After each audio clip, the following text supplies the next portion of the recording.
Hello, Donna Kato here. Welcome to my studio and welcome to my channel. So glad you're here. Now today what I'm going to be doing is the first in a series. I don't know how long the series is going to be, but they're canes that I'm replicating that were originally made by Judy Belcher. Now, if you follow the community, you saw the picture I posted of her canes. She had a great, she loved black and white, and she also loved these canes that create an optical illusion, which is what this cane does, right? It creates this illusion that there is a ridge here and that the clay to either side of it is actually lower and rises up to the ridge. Anyway, so she liked doing that a great deal. Now, Judy Belcher was an artist in polymer clay, obviously, and we lost her. So her work lives on, as does her book. She wrote a book, and you can Google, and I'm sure you can get the book. But really, I would Google Judy Belcher and look at her work, because she was a real caner, and she did some beautiful, beautiful things. Okay, so in this series, I seek to replicate some of her optical illusion canes. So this is actually the first one I'm going to do, and I did it two ways. I just started, and so this one is first. This one will come later. And I debated about whether I should include them both, but I did them two kind of different ways. And I think there's benefit in knowing that there is more than one way to accomplish a task. And you'll see why they look a little bit different. So, that being said, let's get started.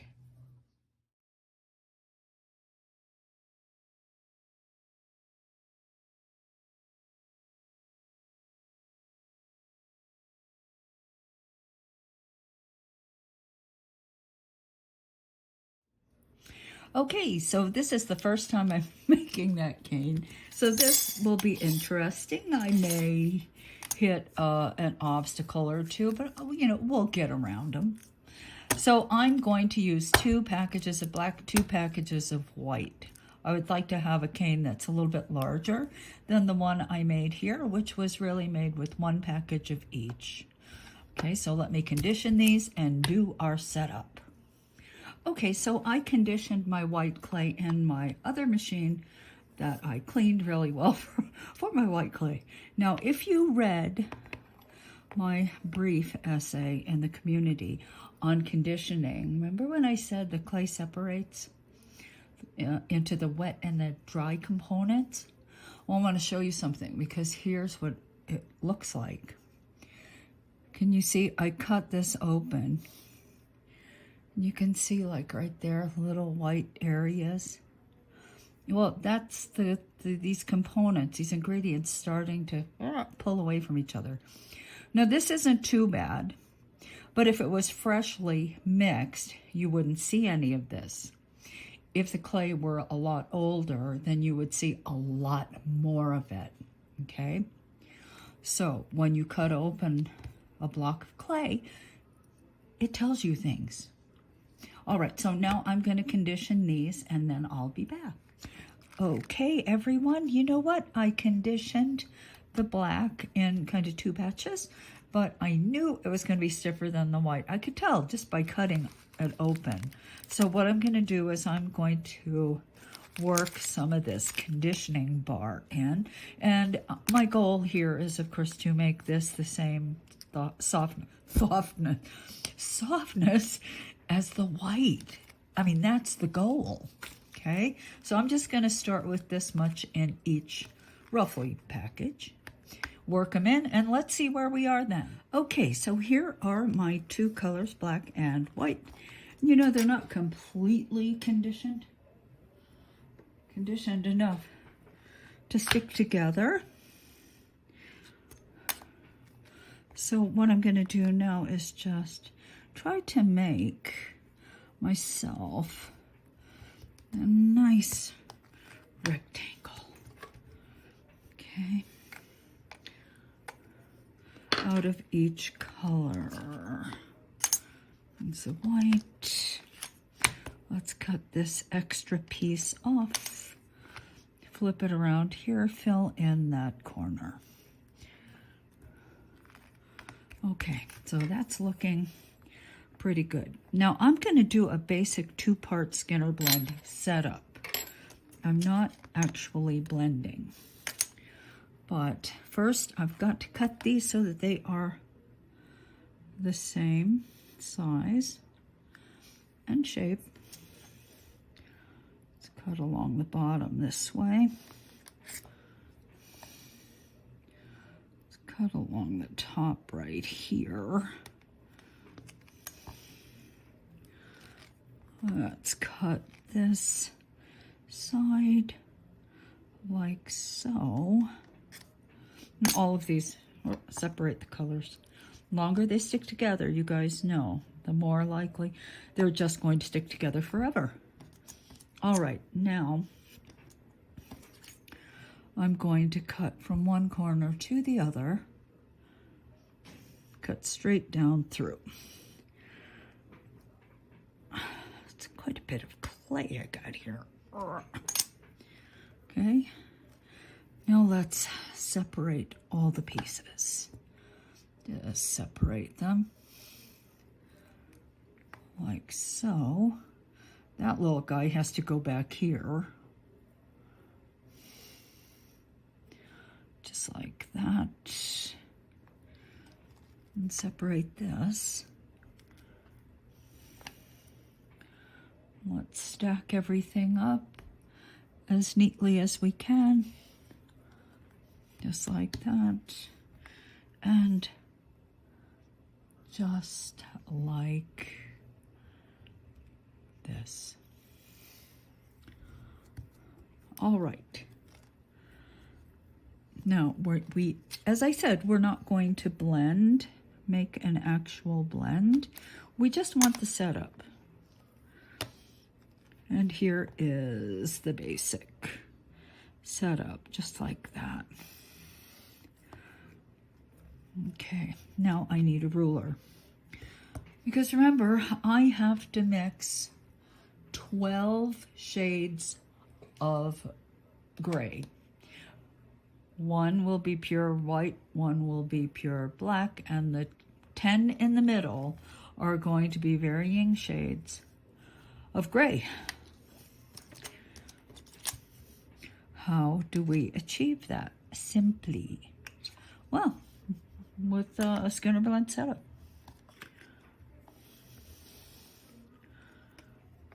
Okay. Now first, let's cut the white. This is the white that I'm going to use. This is the black.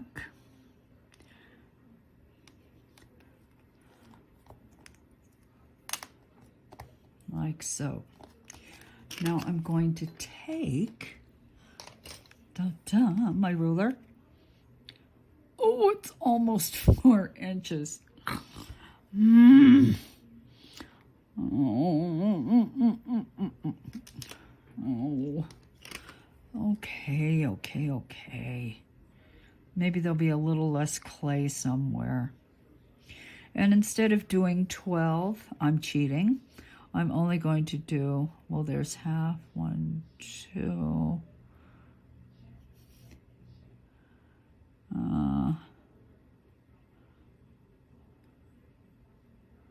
1, 2, 3, 4, 5, 6, 7, 8. I'll do 8. I think Judy had about 12 in between, but that actually makes 10.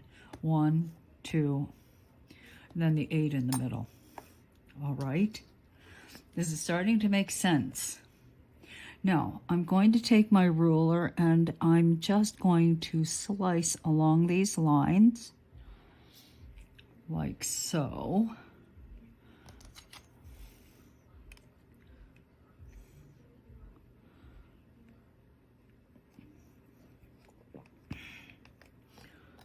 There's one. Now this will be mixed.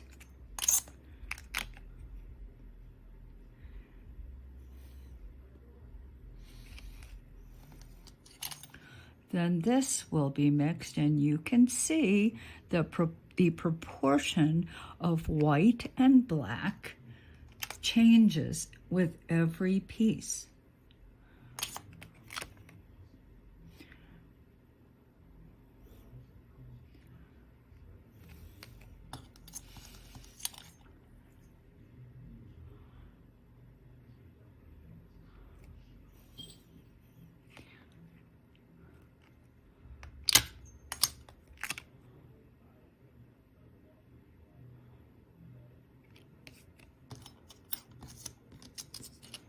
Clever, huh?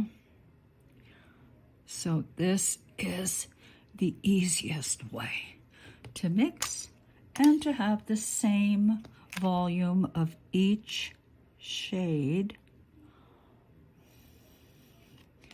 of gray. We do not have 50 Shades of Grey. You know, I've never seen those movies. I'm not sure I'm missing anything.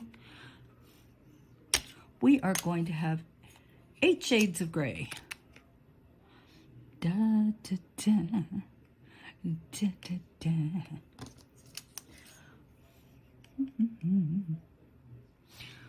So, yeah, the Skinner blend is very handy for a lot of things, don't you think? I think.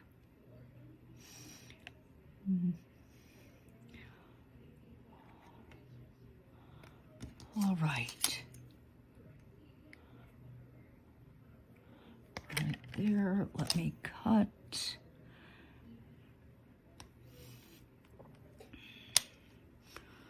Whew. And there we have it. Now let me, oops, sorry. Oops. That's better. Now let me mix this and this and this and this and this and this and this and this, and then I'll be back. Okay, so here they are, all the shades that I mixed. Now I want to use as much of the clay as possible. So let me see if I can really square this off in my pasta machine, still set to the same setting, the thickness. And that looks pretty good. Okay, so let me see. I'll just work from the light to the dark.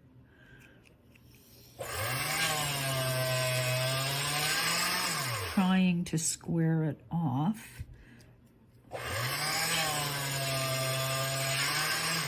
As much as I can. That looks good. Pretty good. Okay, so I will continue, and really my goal now is to make them all pretty much the same shape so that I have minimal trimming away, because even though I use 2 packages of clay, man, it's going to be tight. Okay, so I'll continue. Okay, so here we have a pretty nice slab here. I think, you know what, this one piece, I wonder if I can get it loose. It appears to be just a tiny bit smaller than the other ones. That's, I'm not too concerned about. Yeah, this is better. So now, okay, there we go. Now let me try to trim. And as I said, I do not want to trim too much away. I really don't. Gonna have to trim some away. There's going to be loss. Okay, so this is what it looks like. Into the scrap pile you go. Let me see if I can go this far.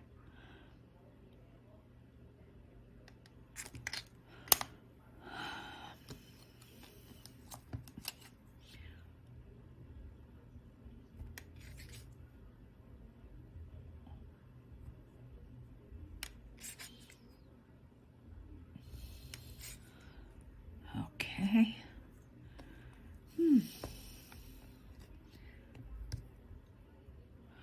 Let me try cutting from here.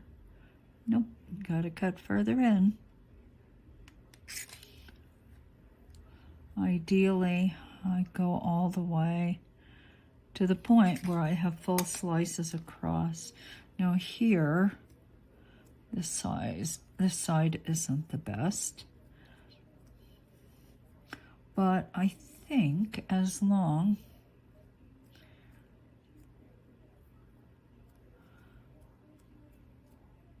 no, which side is going to be the face? Is this going to be the face?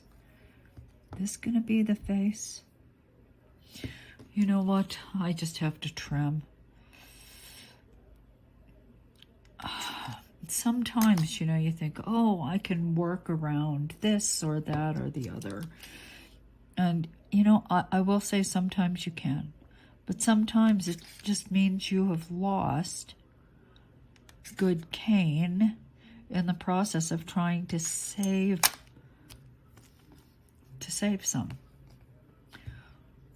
Okay, so here we go. All right, now the way this works is that it starts at the white, and then it shades to the dark, and then it shades out to the white again. So what I want here is basically one thickness of white, not two, if that makes any sense. If I put a full thick slice, like rolled through setting 1 here, then I have 2 whites meeting. I think that makes sense, right?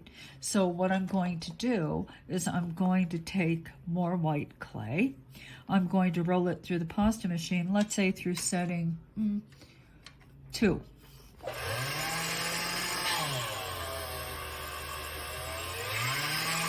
Okay, so this is setting 2. Oh, let me just cut it and see what happens when I put them together, because that is what's going to happen. These 2 slices will meet. Now, this is thicker, you see, than setting 1. So I'm going to take this and roll it again, this time through setting 3. Setting 3 is indeed thinner. And let's see how thick setting 3 is. Okay. Setting 3 looks to be two sheets of setting 3 seems to be the equivalent of one through the thickest setting of my pasta machine. So this is what I'm going to use. I am going to roll this back through setting 3, and I'm going to put 1 sheet here. Then I'm going to roll black through setting 3 and put 1 sheet on this side. Okay, I think you got that.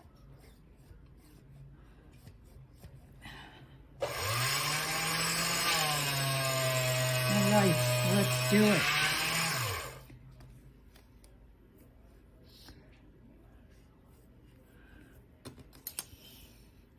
I'm starting to think I should never work with white clay ever.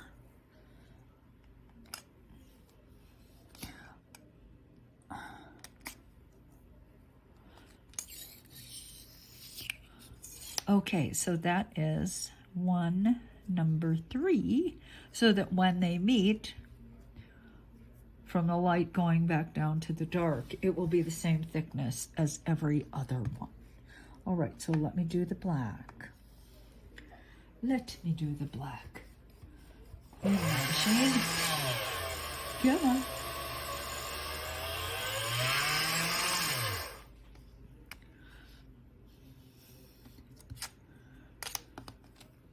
So that's just one sheet rolled through setting number 3.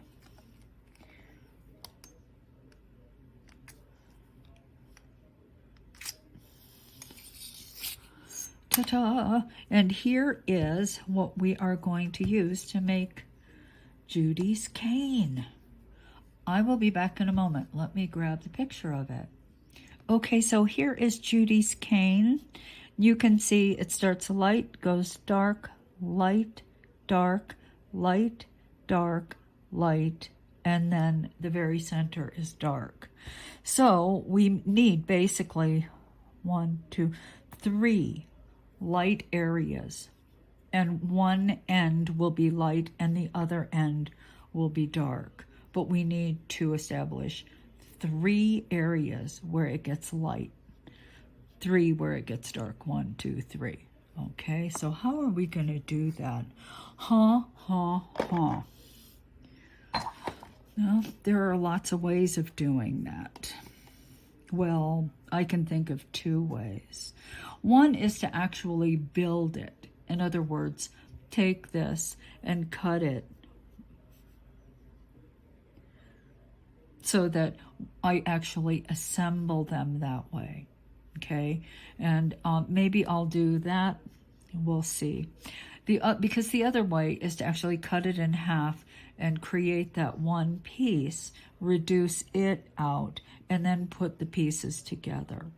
Now, that could work.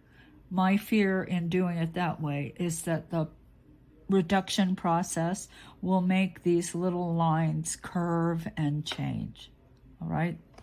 You see in this cane, they don't. They're just straight, like that, right? And she must have mixed a lot of clay to do that. A lot. So I'm going to build it. It's not going to look exactly like hers. But let's continue. Okay.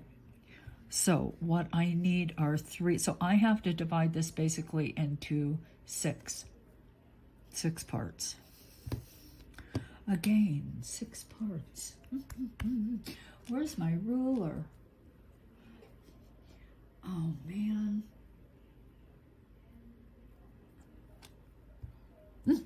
Here it is, right in front of my face.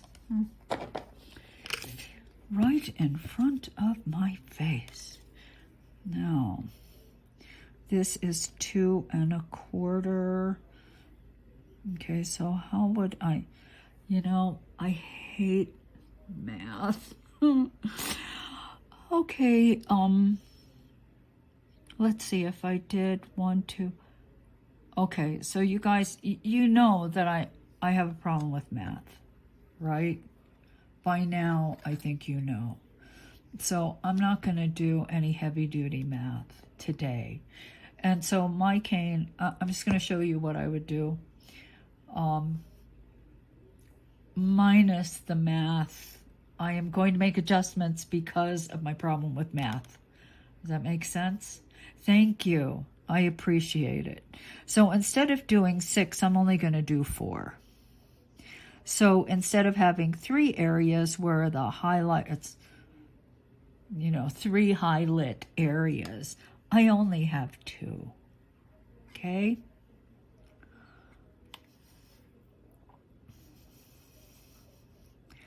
And I'm going to mark both sides like this. I forgot to mark this one. Actually, see that bad corner? I'm going to mark it the other way. I'm going to avoid the bad corner. Yep, I am. So there's half, half, half, and half. And the bad corner is there. Half, half, half, and half again. Okay. No, I'm just indicating where to cut, like that.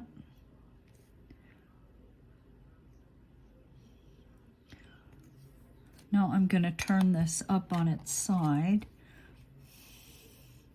And I want to cut straight down, right? I just want to cut straight down.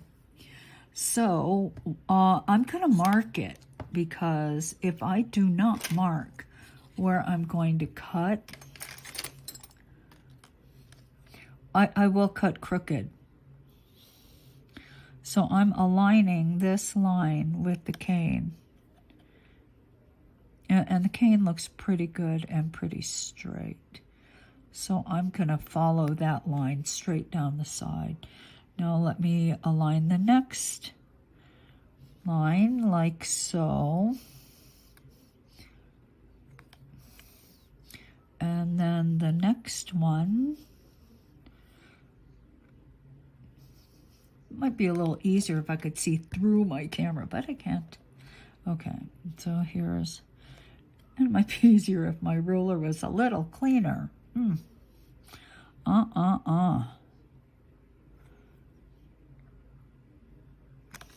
Okay, so I'm going to cut from the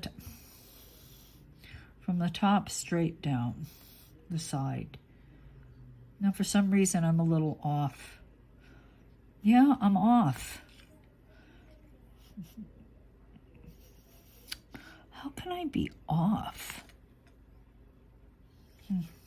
Okay, let me see if I can do a better job here. You know what I'm going to do? I'm actually going to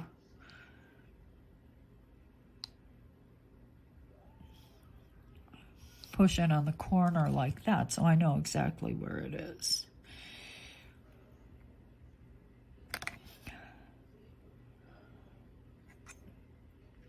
This is the first time I'm making this cane. You know that? Yup.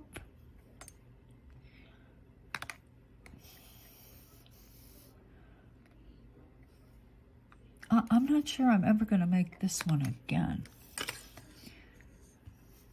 Okay, so I have to remark these.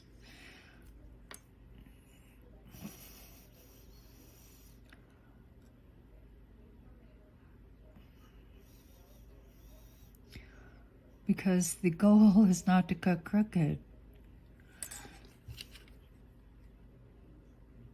And I could quite easily cut very crooked. Okay. I know this seems fussy, and perhaps it is a little fussy. But if I do it wrong, it's just not, it's gonna look bad. And all my work will be wasted. I don't want to waste all my work. Okay, so here we go. Now, I think I will spray my blade with water. Okay, just a bit of water on there. Now I'm going to put it here, and then I'm going to do the macaw walk. Down, I'm looking at the other side, cut. I'm looking at the other side, cut. And I'm going to walk along those impressions I made on the side of the cane. Okay. One. Spray again. Let's do it again.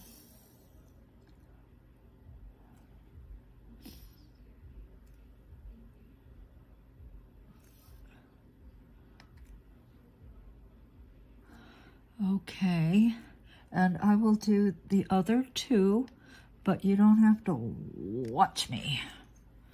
Okay, so these are looking really good. See how even they are? Ta-da. So I'm going to do two more. I'll be back. Okay, so here are our 4 pieces, and the way they're really arranged in the cane is like this.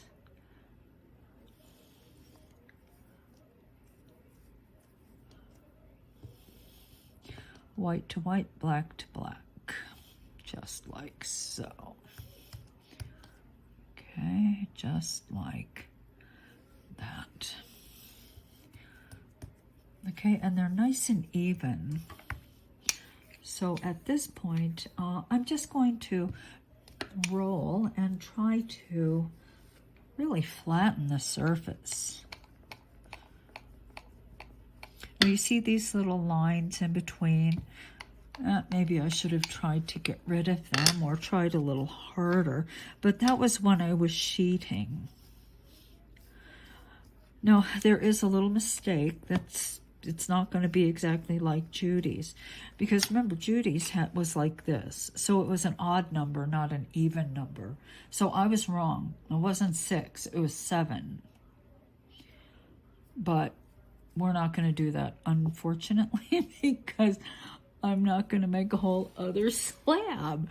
But I just want you to know where I've sort of gone wrong here.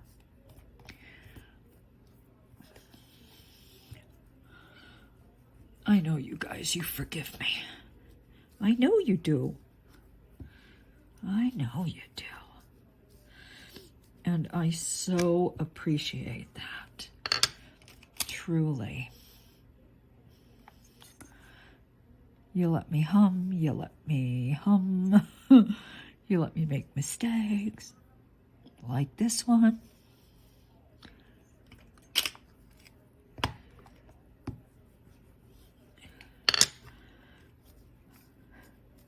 I just love it. Okay, so I want to do a really good job at this.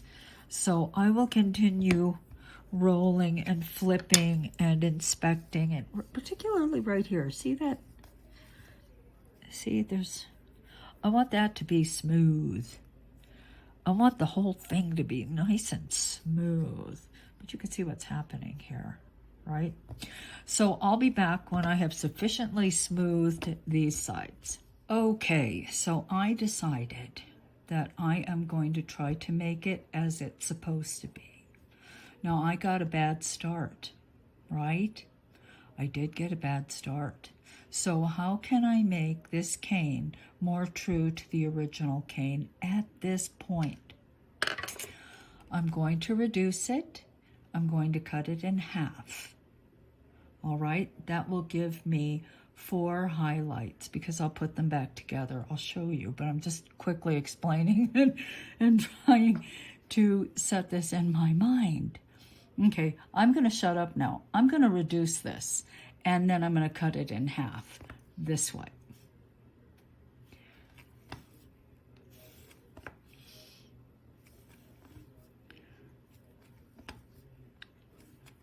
Okay. I can do it. You know, I don't know why I was giving up so soon, because it was totally unnecessary. Yeah, it's probably the various strips might not be as perfect as they would be, but you know what? I think it's going to be okay. And particularly since I'm doing most of my pushing against the black right here, because I think it would be most apparent if these layers and stripes were distorted in these light areas than in the dark. It's going to be less noticeable in the dark, where I'm doing the most sort of pushing to get it into shape. I hope that makes sense.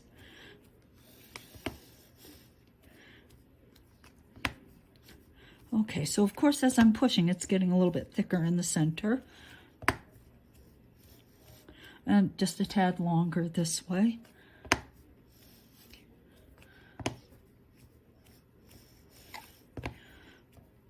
Which is really what I want.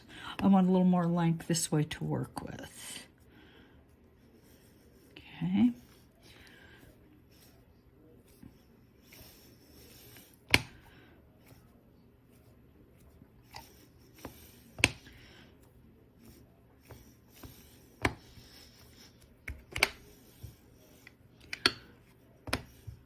And I may speed this up, so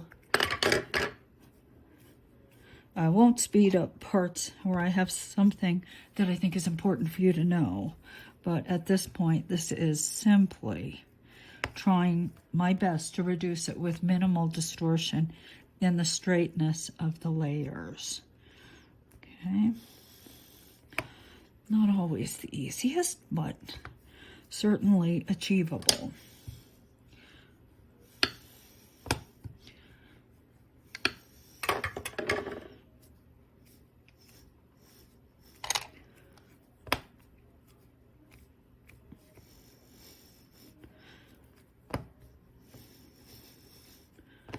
And I have to apologize. I really have a problem with math.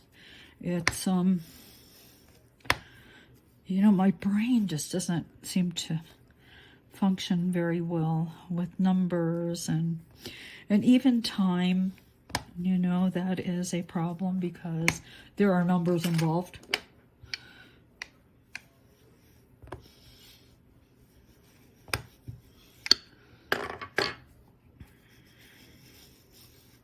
And because I have this problem, I guess, you know, sometimes you figure out solutions to things. Sometimes, oh, you know, I think we learn workarounds to those things about us that we feel are deficiencies.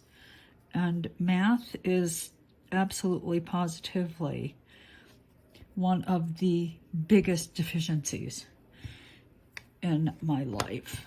I come from a family of, my brother's an architect, my nephews are all engineers, so obviously they don't have a problem with math. I do. And frankly, I wish I didn't. I wish I didn't. But I think I'm a little old to try to do much about it.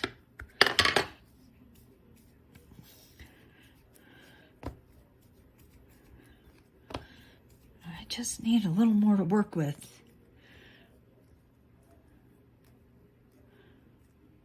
All right, looking good. Actually looking quite good. I'm happy. All right, now let's cut this. I wore a nice polar fleece warm thing this morning and promptly got lint all over everything, so I took it off. Hopefully, we're less linty. All right, so here, this is what we have. I cut the excess off on that side, and let me cut the excess off here. But I'm going to leave a little bit because I'm going to be reducing, so I'm going to lose some anyway. No, I'm going to cut to the good. At this phase, I got to cut to the good. All right, so where are we now? 3 inches. Thank you, thank you, thank you. I can do that math. 1.5 inches.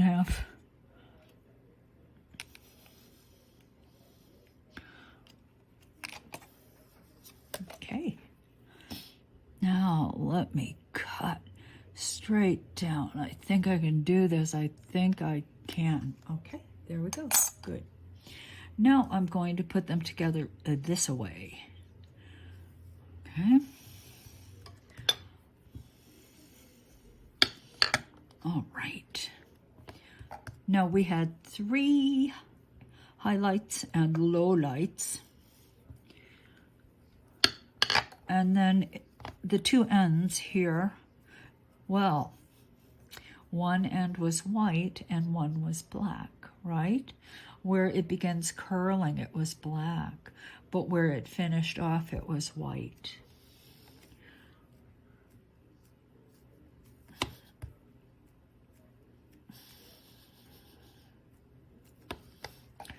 I really want to get that seam. That has to be perfect.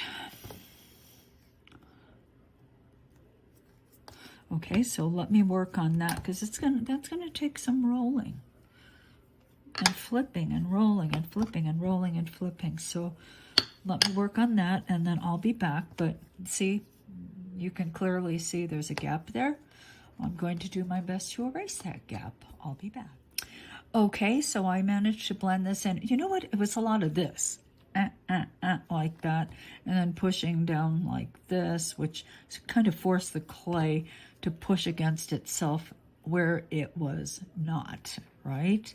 So kind of, it was a matter of filling in a space, so I had to use some compression. Okay, so that actually looks pretty good. Now, the sample piece, it starts by rolling from the dark and it ends about right there at the light. It doesn't end at the dark again. So what I'm going to do, first of all, this is the maximum thickness right here, okay? And so I have a choice. How am I going to thin these two ends? One is simply with my hands to keep stretching and pulling without making this much longer this way. In other words, stretching it this way, like so. You see, and the shape changes. It will get wider here as I thin the clay out. But if I can maintain the same basic length from one end to the other, then the stripes are not going to get much thinner. They just get shorter, if that makes sense. On this side, I think the best strategy is just to start by cutting away, and then kind of with my fingers try to make it smooth and nice, okay? So let's do this end first. Now, this is actually cutting from here, from the dark, to here, but you're cutting across like this, like that. And on this side, it's the same kind of thing. You're cutting across like so. And so just cutting that whole corner off. Now let's join these two on the top. Right there. So now I will follow these lines and cut straight down. Spray the spray the blade.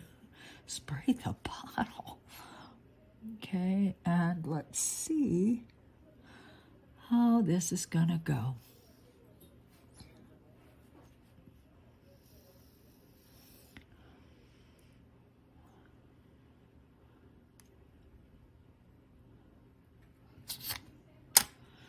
All right, so that's what I cut off.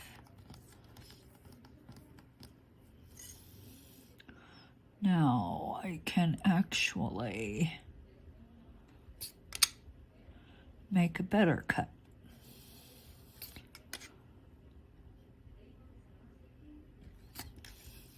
So that this edge right here is cut in the white. Okay. Then it's just a matter of lightly smoothing it over. You don't have to do a lot.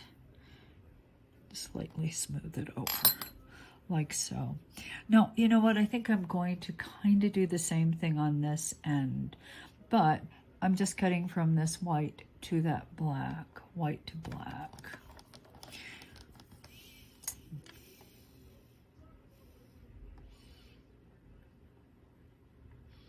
And definitely I'm going to have to thin it out.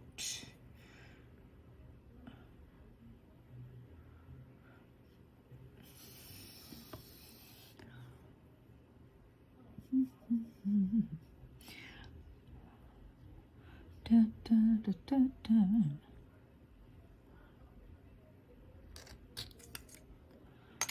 Okay. Might not be perfect, but I think it's all right. And this one, just gonna kind of try to do this with my fingers like this, and with my little brass rod.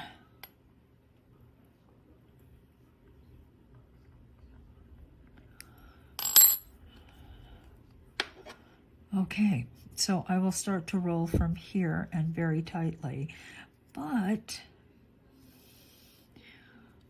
I think I have to taper. Let's say this is the thickest part right here, or maybe this black.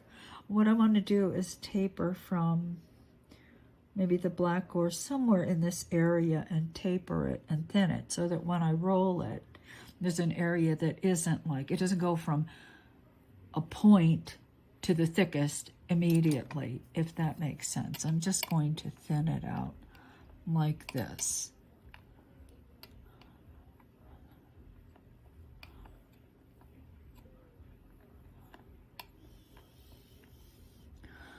And you see that by doing it this way, I'm making it thinner, but I'm not making this distance longer.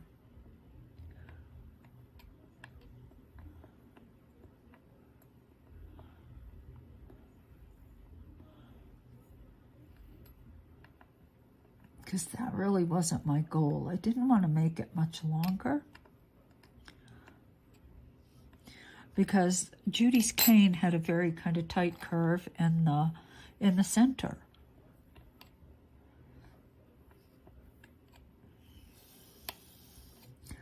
And I don't know exactly how she made it. We're just, this whole series is simply inspired by what she did. So we will do our best.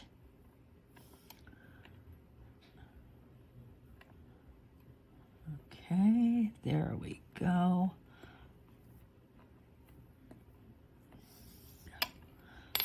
Okay, so let me take a cut.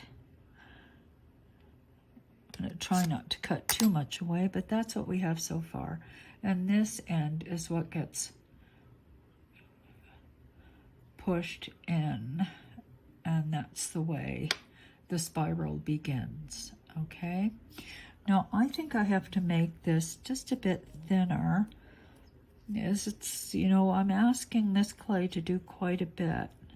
I'm asking it to stretch a lot as it goes around. It's not that it won't do it, but remember, this piece is composed of all these different little pieces. And so it would be quite easy for any of them to split apart.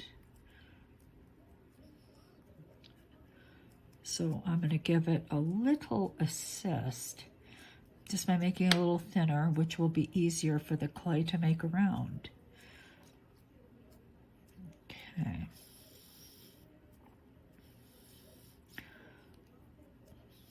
All right, let's begin.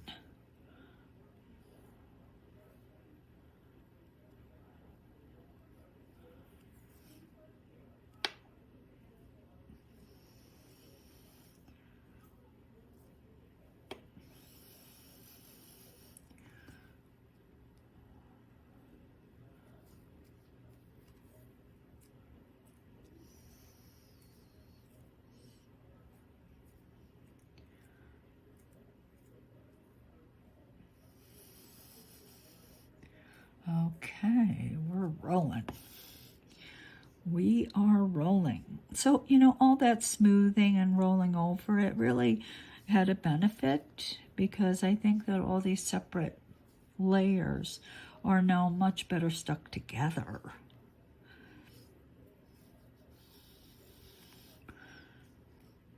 Which is kind of the difficulty in a cane like this. Judy, did you ever teach this? Did you publish it somewhere? I don't recall. I do not recall. Lord, I can barely remember what I did, much less what anybody else has done. It's hard enough to just keep track of what we do.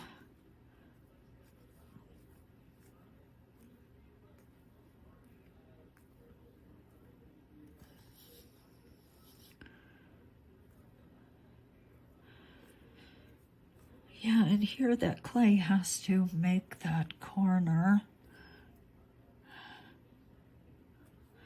and not split.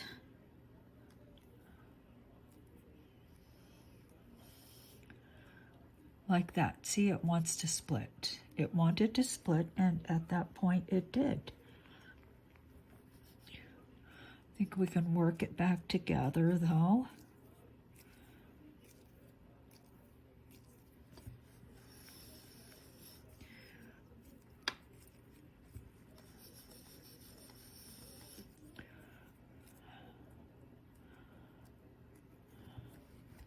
All right, let me just boom, boom, boom, boom, boom, ba-dum, ba-dum, ba-dum, like that. Doesn't look exactly like Judy's cane.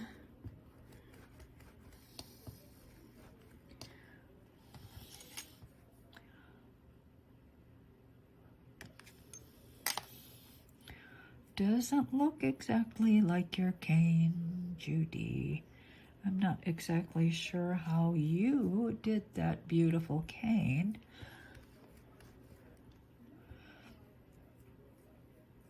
But mine doesn't really look like yours very much. I mean, I don't really mind it. I think that it's a fine cane. But let's take a look at what you did and my attempt to replicate it.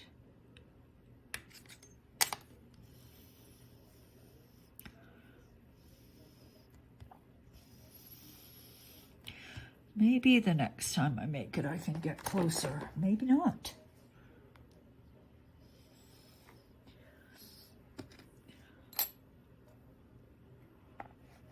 Okay, so there's Judy's cane right there, and there's mine. You know, her cane seems to have a far more dimensional look. I mean, this really does look like a ridge, doesn't it?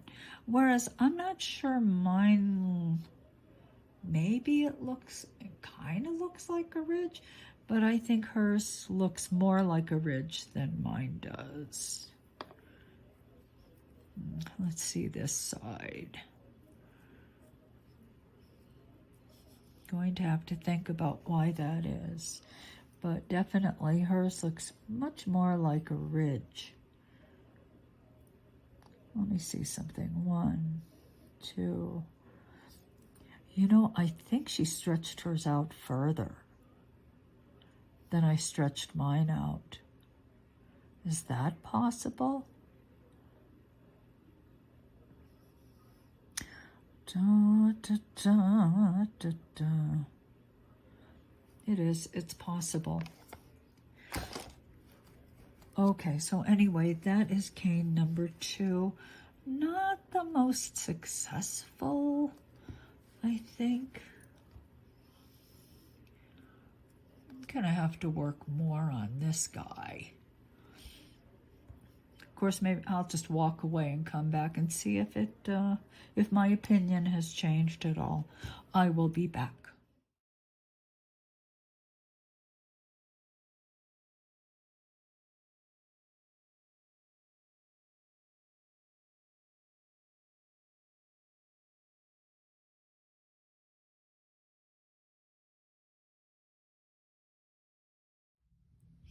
All right, so here are all the gray values between the white and then this. Not quite, but almost black. Okay, so we've got that happening. All right. Now, I'm going to stack them up. And they've all been rolled through the thickest setting of the pasta machine. Okay, so let's just stack. And I'm going to have to trim, of course, because they're not all the same. What I really would like, ideally, they would be all exactly the same and there would be absolutely nothing to trim. But the chance of that happening is 0. 0. Okay, so let me get this.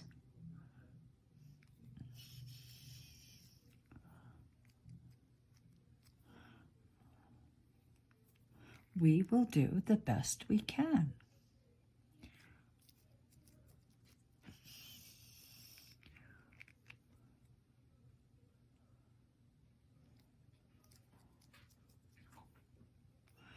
And on we go. Yes, the basic Skinner blend setup is a pretty handy thing for something like this. Certainly it makes it easier to mix all of those values in between in a really logical fashion, which is what we need. Some kind of logic applied. All right.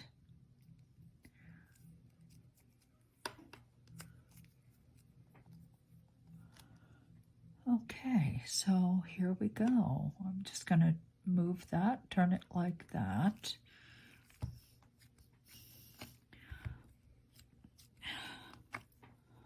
Okay. Now, let me just start to trim, and I'm going to have quite a bit to trim away, but that's life. That's life. Start on this side.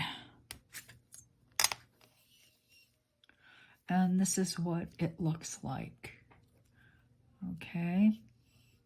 Now, a lot of these values are very much the same in the dark, right? It seems like the difference between this and this is much greater between the difference between this black and the one that's next to it. But, you know, that's just going to happen.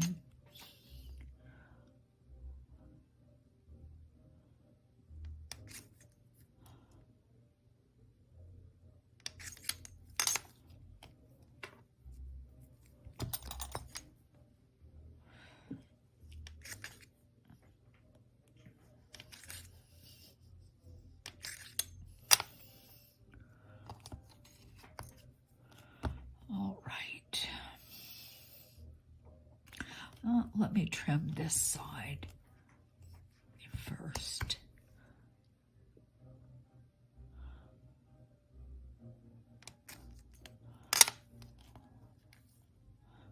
Okay, so it's missing some corners, but it's really not too bad.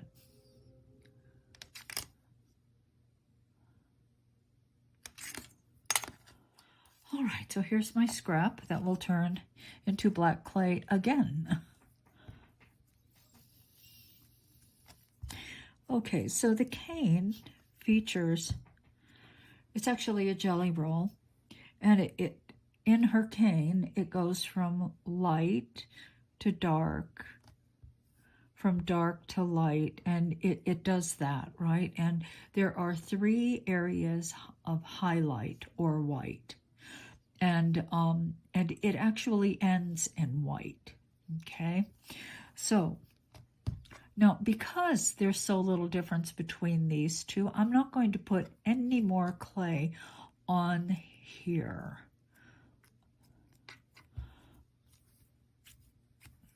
On this side, okay? Now, if the difference was more drastic or noticeable, then yeah, I would put a black sheet, a thin black sheet here, because what happens is, you know, they start to meet. In other words, this plane is going to meet the same place as it goes and heads in the other direction from light to dark. Here, I'm going to show you because I will cut it in half. Actually, I don't want to cut it in half yet. Or do I? I can't decide which is the best way to go. So what I'm going to do is I will... okay, I'm going to try it. I'm going to cut it in half. I just have to decide which way to go. And I don't know how Judy made this cane. I'm sort of imagining how she did. So this is 2.5. So this should be 1 1/4 like that. Let me do 1 1/4 on the other side. I want to make sure I cut absolutely straight down the block and I don't veer off in any strange direction. So what I'm going to do is I'm going to make a drop down line like this that I will follow as I cut. On the other side, I want to do the same thing. You can lose quite a bit of cane if you veer off and you cut crooked. So I want to avoid that. Now I'm going to spray my blade with water. And this will help with the sticking. Okay, so I've got it there, and now I'm just going to walk the blade down like so, looking at both sides as I cut.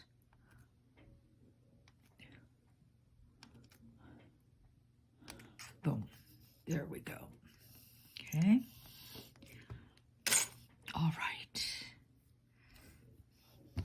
Now, these two go back together. Let me dry it a bit. And what I would like is I would like to have white in between. Okay, so now I will take my white and roll it through the thickest setting of the pasta machine.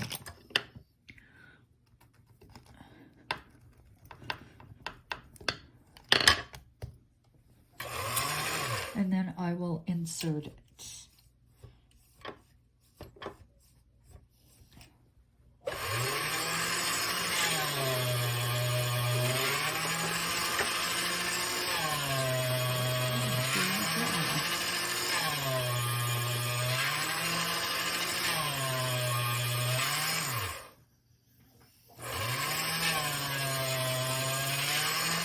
There should be a rule in this place. Never let me anywhere near white clay. Because I make a mess. Okay, so one sheet. Just one. There we go.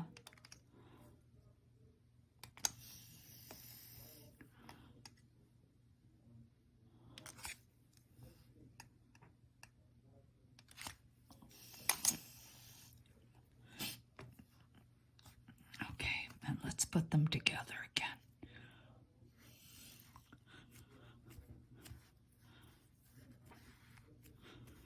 And I think it needed that bright white line.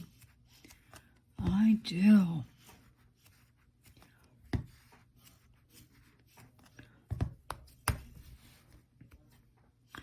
Okay, so I have this nice slab now, and you know, the black is going to meet the black. This side will meet black. But as I said, the difference between the various sheets of gray at that point is so small, just so minimal, that I don't think I need to insert a black sheet, to tell you the truth. Okay, now, I'd like to try to get all these sheets pretty well merged together. And that happens largely, you know, when you just sort of compress it like this. All right, now I have a nice thick slab that I can cut to assemble the cane. All right, there we go. Now, how long is this? Because remember, I need three highlighted areas. 1, 2, 3. Yeah, I need 3. So this is 2.5 inches. So I can actually make 1, 2, 3, 4. If I make them 1/2 inch, I will have 5. That will be 4 highlights, actually. Do I want to do that? I can. Do I want to stick with the 3?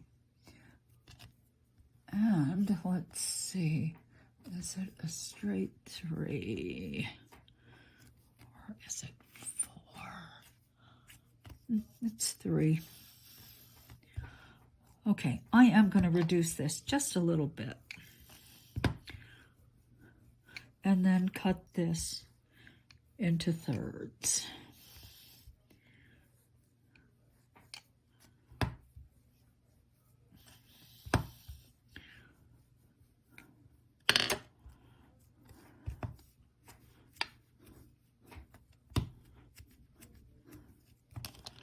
Now, what have I got? Still at 2.5. Okay, math, ugh. Math, ugh.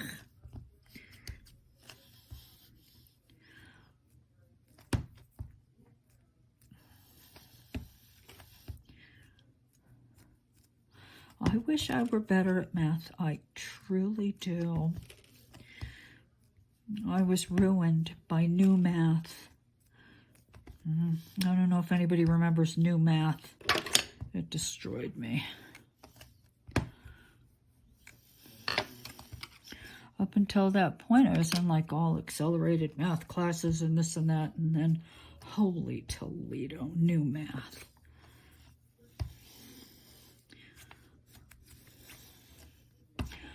Okay, phew.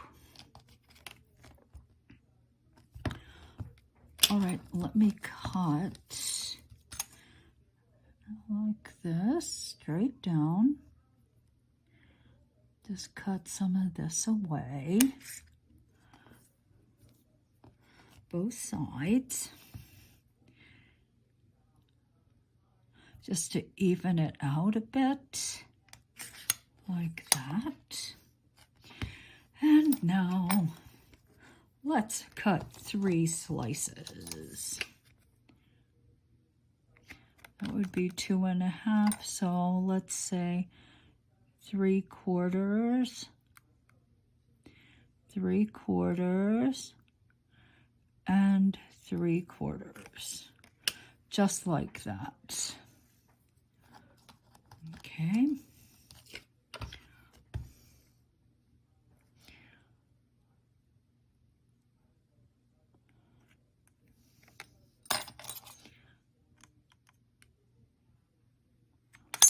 One.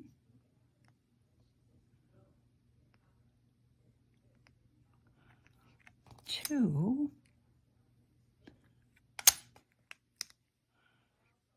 And 3.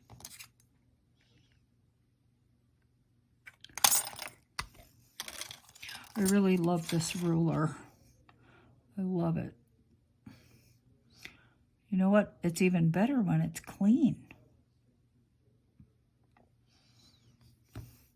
So what I'm doing here is I'm just making sure that I can see exactly where the top cut is, because I'm going to put some drop down lines because I want to make sure that I cut absolutely straight down the side. Same thing that we did before. I don't want to veer off, because if I do, I'm going to lose good pattern. You know, I don't think I have that much pattern to begin with. So I don't want to lose any because I cut carelessly. You can sort of see through there. Okay, so that looks pretty good. I'm going to do the same thing on this side. You know, what if I clean my ruler? What a concept. What a, look, it's like a different ruler. It's like a new ruler. Woo, I can see through it.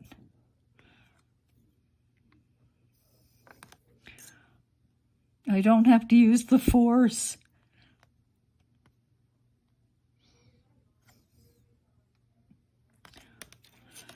There we go. All right, so let's cut. I'm going to spray my blade again. Position the blade in the top and then walk it down, following the drop down lines all the way down to my work surface.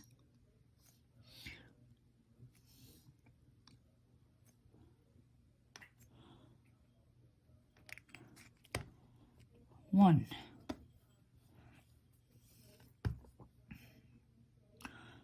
Okay, that went pretty well. Let's see if I can do it again.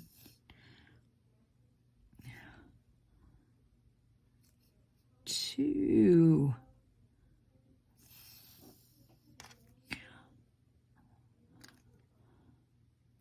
Doink. And then 3. One last time.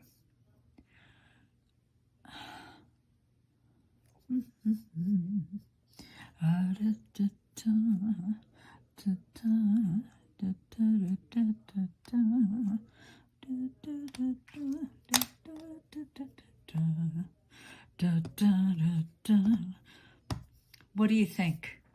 Pretty cool, huh? Cool.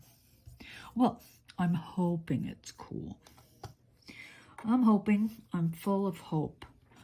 All right, let me just try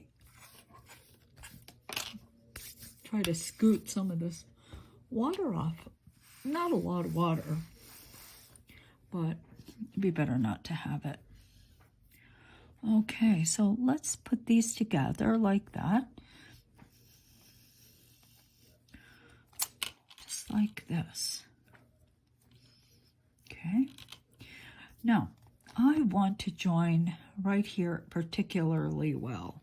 So I'm just going to start compressing a bit, like so. Okay. Just want to push a little more clay in that area. And the best way to do that is, of course, to push from the outside. Doink, doink, doink. Doink, doink, doink. Da, da, da.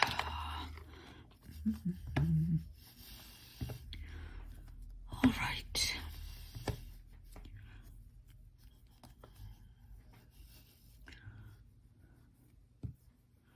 Now I'm going to be rolling this up jelly roll fashion. It is a jelly roll, but I have to taper one end where we start the jelly roll at the center. It's dark in the center, and then at the very end it's actually light. Now I'm going to cheat it, and at the end of this it's going to be dark. Okay, I am cheating it.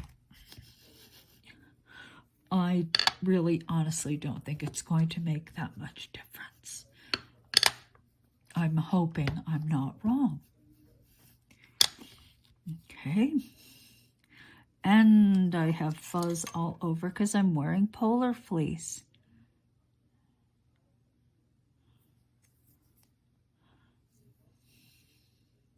Springtime in the Rockies. It could snow tomorrow, for Pete's sake.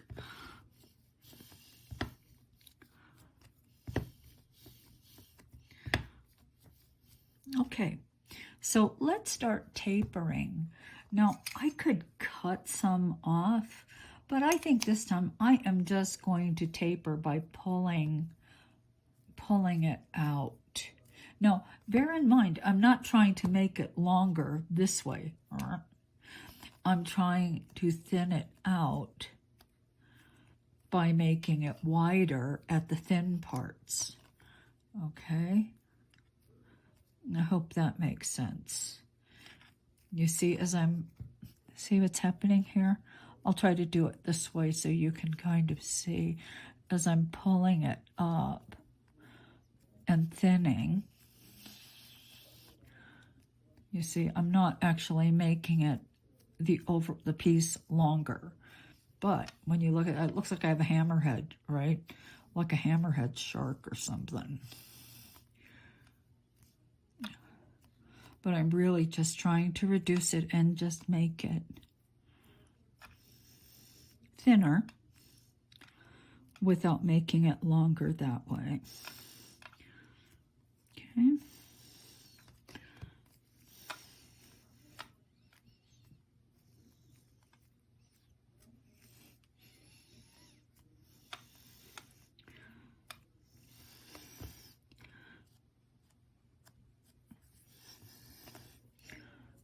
So you can see how it is indeed getting thinner.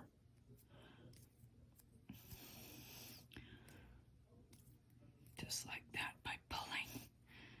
Pull, pull, pull. Okay, so let me just kind of roll over with my little brass rod. Maybe I'll turn the same thing over. Roll it from the other side,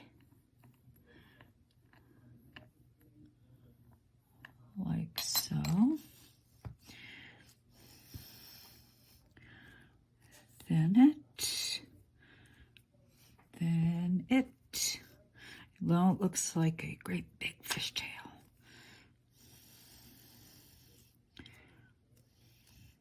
Like so. You see? Let me just cut one off so you can see. I have lint. I'm linty. I am linty. You see?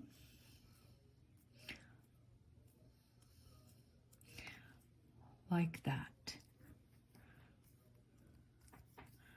Maybe I'll even cut the other side. Like so.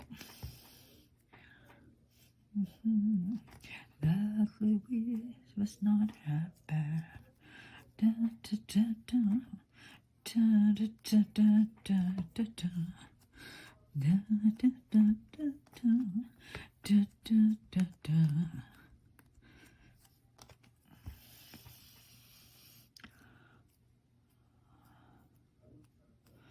Okay, so you see how that works, right? Now let's do this side, this end. I'm just going to pinch it the same way without trying to make it very much longer.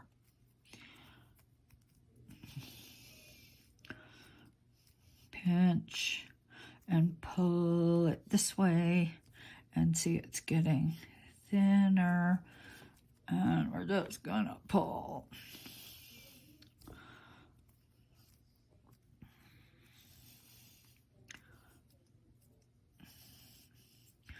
Like so.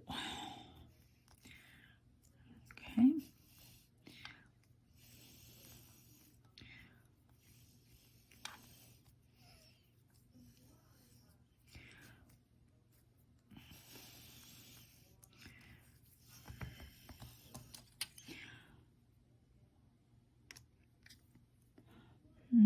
Just get rid of some of this. It just gets in the way. You can't see anything.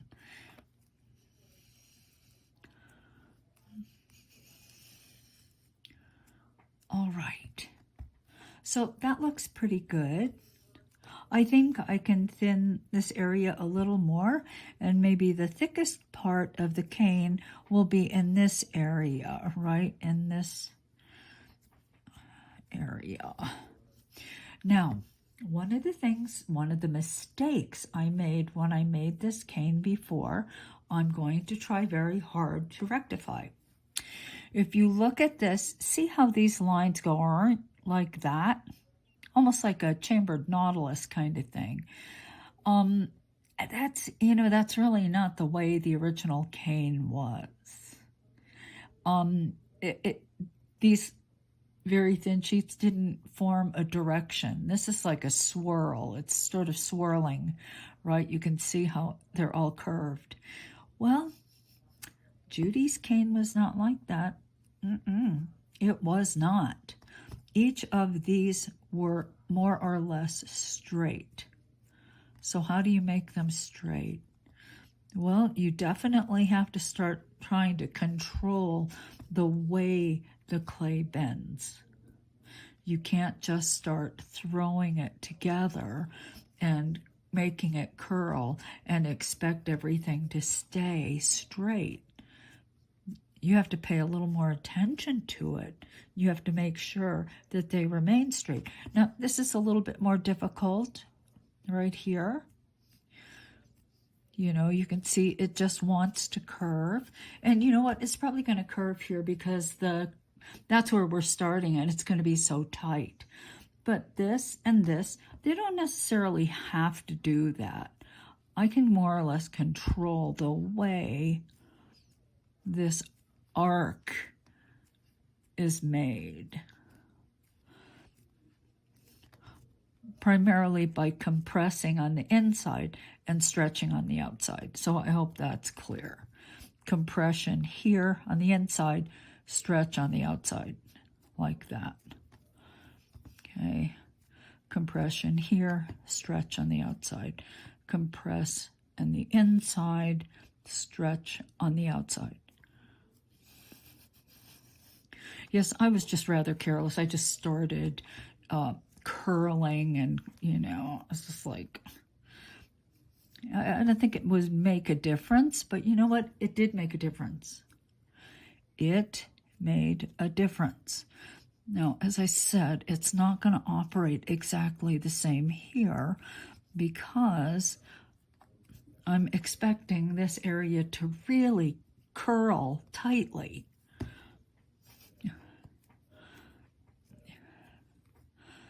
So sometimes, you know, you can't necessarily totally control what happens, but to a degree, you can. Okay, so let me see. Can I stretch the outside without it curling? I think I might be able to, but it just takes a little bit. It just takes a little more fussing with it. But I think I can do a better job. Compress the inside, stretch the outside. Compress the inside and stretch the outside.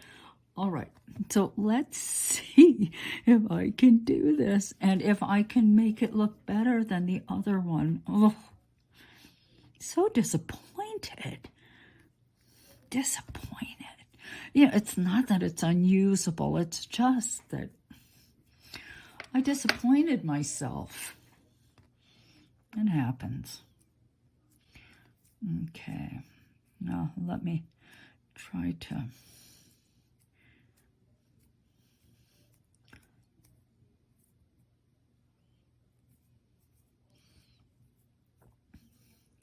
Let me try to do a better job.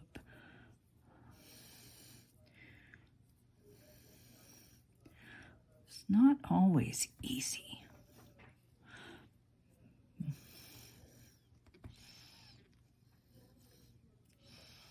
Judy, I hope I'm not messing up your cane.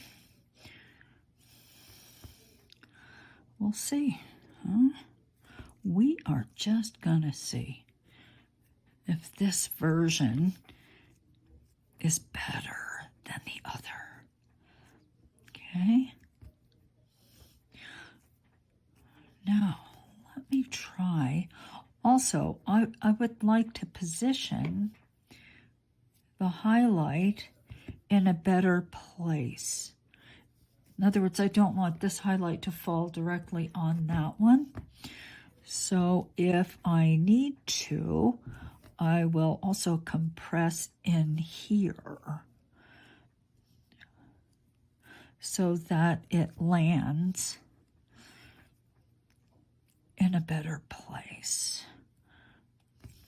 I don't know how much compression I can do. I can certainly do some, and that's probably better. Now, by the same token, I don't want this one to fall on that one. So now I have to stretch it out a little.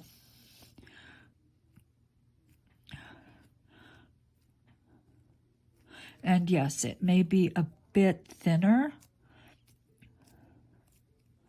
but I think it will be better, thinner, than to have it falling exactly on the same spot. Okay, I mean, it may be quite a bit thinner, but I do not want it to fall on the same exact space. That's just not going to work.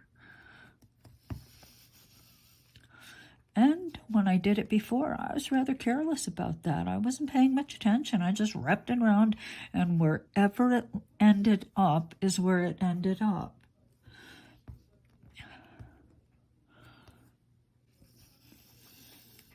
I'm going to be better about it this time.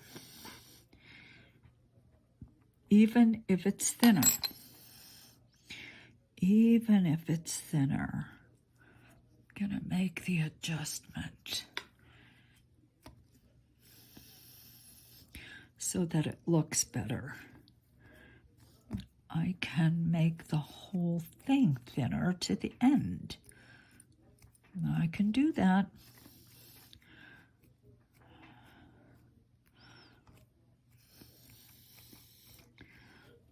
So sometimes you just have to decide, you know, you have to make certain decisions. But the good news is you can.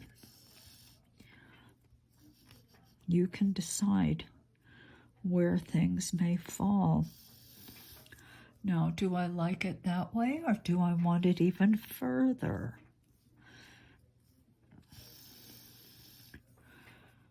Let me look and see.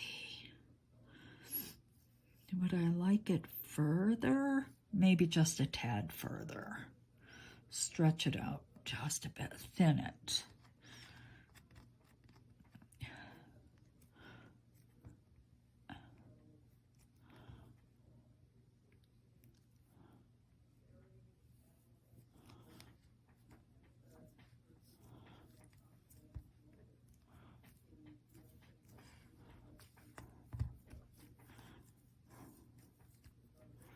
All right, let's see what we have when we reduce this a tad. Just a tad. And this little gap here, and it needs to be healed. It's not too bad though. It's not perfectly round. It doesn't really have to be IMO. But I felt it was important that I control where these highlights landed.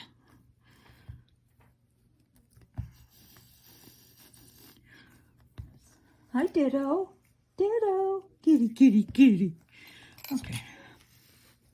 I'm going to take a cut.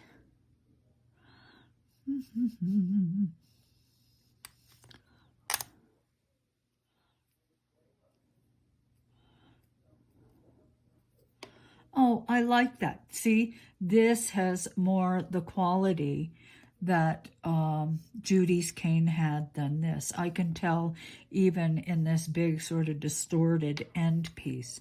But it definitely has more of that quality of hers. And I think largely it was in not letting the bright lines and not letting them curve like that. Okay. All right, so let me reduce it further. I don't think you need to watch me reduce it further, but I will reduce it further to about this size, and let's see what we have. All right, so now you've seen how I made both of these. Now, let's talk about the issues with them, what I did right and what I did wrong. Now, what I did right here was I have the correct number of highlights and lowlights, right? Because Judy's cane ends in white, right here, the tail of the jelly roll. Well, this one, it ends in dark, which means I'm actually short one segment. I should have had another segment of dark to light, and that should have been the end. So I did that right here. Now, what did I do right here? What I did right here was actually, I paid more attention to positioning the light and the dark, or as I wrapped.